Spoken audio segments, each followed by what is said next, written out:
ሰላም የተወደዳችሁ የኤሪሳት ቴሌቪዥን ተከታታዮች፣ ለዛሬ ሐምሌ 14 ቀን 2026 የተሰናዱ የረፋድ ዜናዎችን ወደ እናንተ ማድረስ እንጀምራለን። እንድትከታተሉን በአክብሮት እንጠይቃለን። አበይት ነጥቦቹን በቅድሚያ የመሰቦ ሲሚንቶ ፋብሪካ ስራ ማቆሙን እየተነገረ ነው። በአማራ ክልል የሚገኙ የጤና ባለሙያዎች እስርና ድብደባ እየደረሰባቸው መሆኑን ተነገረ። የአውሮፓ ፓርላማ የሱዳን ፈጥኖ ደራሽ ኃይል በአሸባሪ ድርጅትነት እንዲፈረጅ ለአውሮፓ ህብረት ጥሪ አቀረበ። የአሜሪካ የአክሲዮን ገበያዎች እያሽቆለቆለ መሆኑን ተነገረ። ሄኖክ ሙሉ ብርሃን በማግኒፌስ ቺንግሃም የብስክሌት ውድድር ድል አደረገ። ማንቸስተር ዩናይትድ ዩሪ ቲሌማስን ከአስቶን ቪላ ለማስፈረም ተቃርቧል። ወደ ዝርዝር ዜናዎች እናልፋለን። ከኛ ጋር ቆዩ። የመሰቦ ሲሚንቶ ፋብሪካ ስራ ማቆሙን እየተነገረ ነው። በትግራይ ክልል የሚገኘው ግዙፉ የመሰቦ ሲሚንቶ ፋብሪካ በመለዋወጫ ዕቃዎችና በምርት ግብዓት ኬሚካሎች እጥረት ምክንያት ላለፈው አንድ ወር ሙሉ በሙሉ ስራ ማቆሙ ተረጋገጠ ሲሉ የዜና አውታሮች ዘገባ ያመለክታል። ይህንን ተከትሎም ፋብሪካው ከበላይ አመራሮች ከከፍተኛ የማሽን ቴክኒሻኖችና ኦፕሬተሮች ውጪ በሺዎች የሚቆጠሩ ሰራተኞቹን የግዳጅ እረፍት እንዲወጡ አድርጓል። መሰቦ ሲሚንቶ ከሁለት ዓመቱ አውዳሚ ጦርነት በኋላ አገግሞ ለክልሉ መልሶ ግንባታ፣ ለፈረሱ መሰረተ ልማቶች ጥገናና ለሀገሪቱ አጠቃላይ የሲሚንቶ አቅርቦት ትልቅ ተስፋ ተጥሎበት የነበረ ተቋም ነው። ይሁን እንጂ አሁን የገጠመው መዘጋት የክልሉን የኢኮኖሚ ትንሳኤ ክፉኛ የሚጎዳ ሆኗል። በሺዎች የሚቆጠሩ ሰራተኞች ያለምንም ቅድመ ዝግጅት በግዳጅ ከስራ መፈናቀላቸው ከጦርነት ጠባሳ ገና ሙሉ በሙሉ ላላገገሙት ቤተሰቦች ከባድ የዕለት ተዕለት የኑሮ ፈተና ደቅኖባቸዋል። የዚህ የኢኮኖሚ ቀውስ ዋነኛና አሳዛኙ ገጽታ የክልሉ ፖለቲከኞች ለህዝቡ የኢኮኖሚ የጀርባ አጥንት ለሆኑ ተቋማት መፍትሄ ከመፈለግ ይልቅ ክልሉን በሁለት ጎራ በከፈለው መራራ የፖለቲካና የስልጣን ሹክቻና ወታደራዊ ምልመላና አፈሳ ውስጥ መዘፈቃቸው ነው።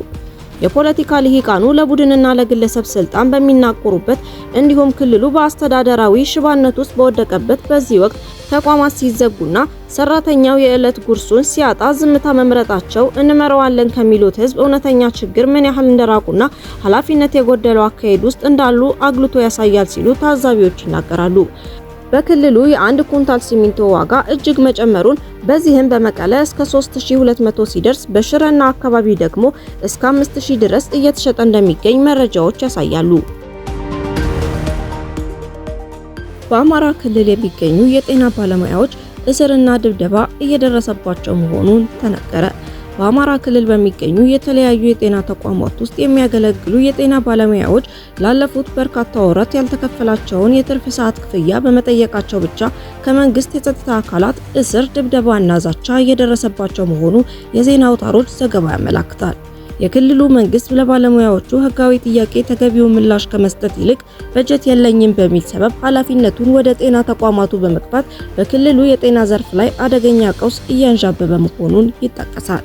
የጤና ባለሙያዎቹ መብታቸው የሆነውን ክፍያ እንዲፈጸምላቸው ፊርማ አሰባስበው ጥያቄ ቢያቀርቡም የሚመለከታቸው አካላት ግን ጫና በማሳደርና በማስፈራራት ምላሽ እየሰጡ መሆናቸውን መረጃዎች ያሳያሉ። የመንግስት አስተዳደራዊ ድክመት በፈጠረው ወጥ ያልሆነ አሰራር አንዳንድ የጤና ተቋማት በአዲሱ መመሪያ ክፍያ ፈጽመው ሲቋርጡ፣ ሌሎቹ ደግሞ በአሮጌው ስልት ክፍያቸውን ቀጥለዋል። ይሁን እንጂ እስከ 1 ዓመት ድረስ ምንም አይነት ክፍያ ያልተፈጸመላቸው በርካታ ባለሙያዎች የሥራ ማቆም አድማ ጨምሮ የተለያዩ ሰላማዊ አማራጮችን በመጠቀም ድምጻቸውን ለማሰማት እየሞከሩ ነው። የክልሉ መንግስት ግን ጉዳዩ በፍርድ ቤት ቀርቦ የመክፈል ትዕዛዝ ቢተላለፍበትም ውሳኔውን ተግባራዊ ከማድረግ ተቆጥቧል። የባለሙያዎቹ ሰላማዊ ጥያቄ በኃይል እርምጃ እየታፈነ መሆኑን የሚያሳዩ ተጨባጭ ክስተቶች አሉ። በምስራቅ ጎጃም ዞን የሚገኘው የሸጋው ሞጣ ጠቅላላ ሆስፒታል ሰራተኞች ያልተከፈላቸውን የ6 ወር የትርፍ ሰዓት ክፍያ በመጠየቃቸው ብቻ በጸጥታ አካላት ድብደባና እንግልት ደርሶባቸዋል።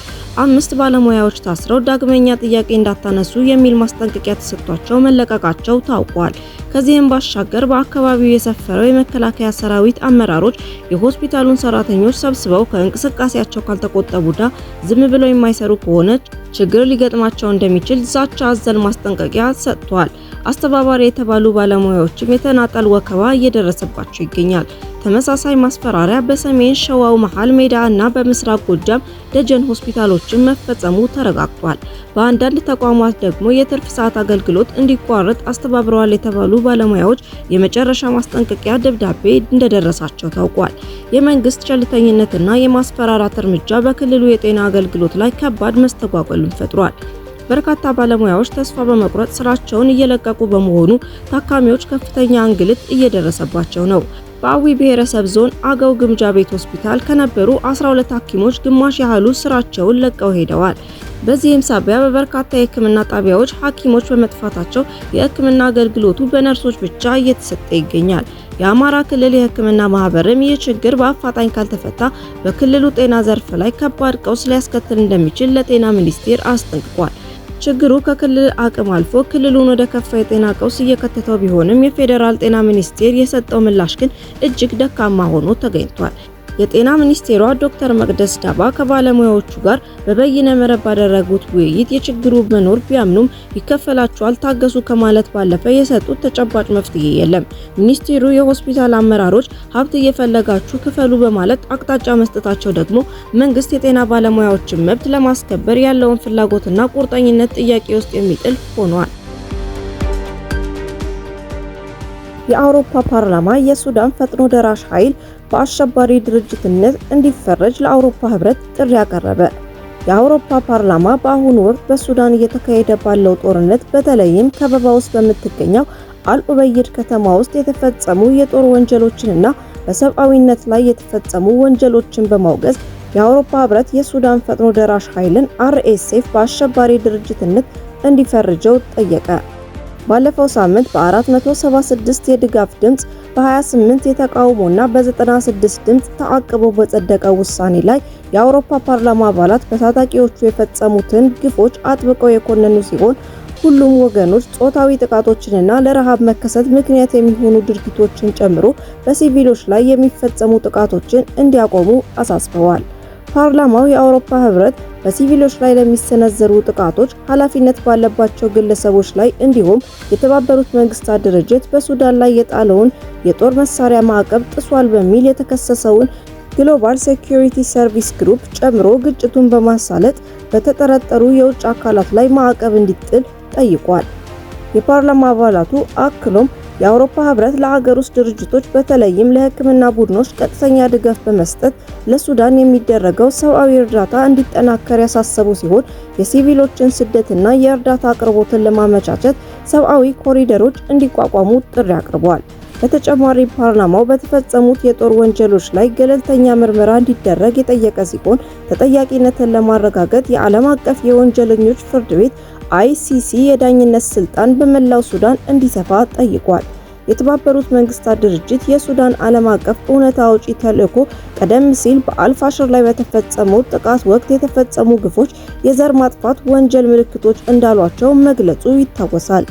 የውሳኔ ሐሳቡ በግጭቱ ውስጥ ያለውን የውጭ ሀገራት ጣልቃ ገብነት የኮነነ ሲሆን ሀገራት በRSF የሚያደርጉትን ማናቸውንም አይነት ድጋፎች በተለይም የጦር መሳሪያ አቅርቦትን እንዲያቆሙ ጠይቋል።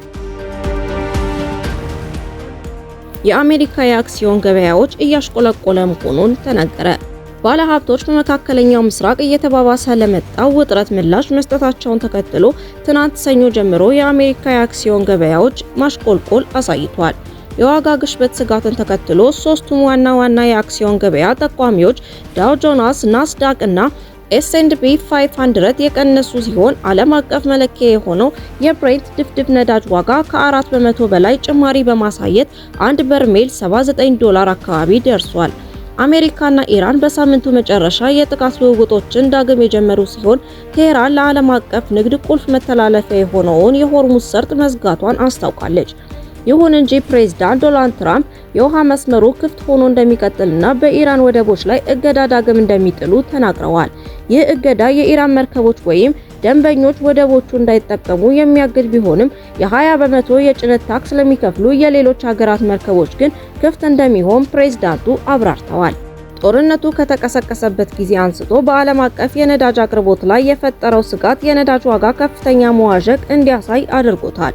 ምንም እንኳን ዋጋው በቅርብ ጊዜ በተሰሙ ዜናዎች ምክንያት ጭማሪ ቢያሳይም አሁንም ባለፈው ግንቦት ወር ከነበረበት ደረጃ በእጅጉ ያነሰ ነው። በተጨማሪም የአሜሪካ የአክሲዮን ገበያዎች የቴክኖሎጂና የማይክሮቺፕ አምራች ኩባንያዎች ወሩን በከባድ ፈተና መጀመራቸው ተጽዕኖ አሳድሮባቸዋል። ባለሀብቶች በኩባንያዎች የተጋነነ የዋጋ ተመንና በአርቲፊሻል ኢንተለጀንስ AI ቴክኖሎጂ ያልተጨበጠ የገበያ ግለት ዙሪያ እያመነቱ ይገኛሉ።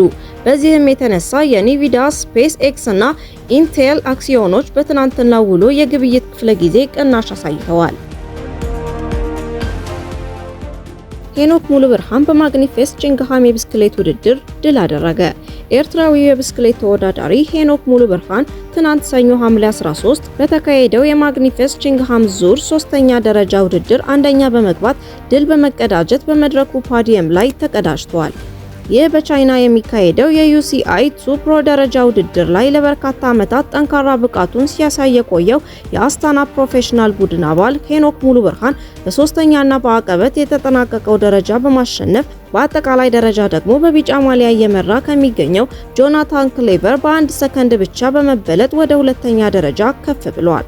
የቺንግሃም ዙር ውድድር በአጠቃላይ 8 ደረጃዎችን ያካተተ የብስክሌት ፉክክር ነው።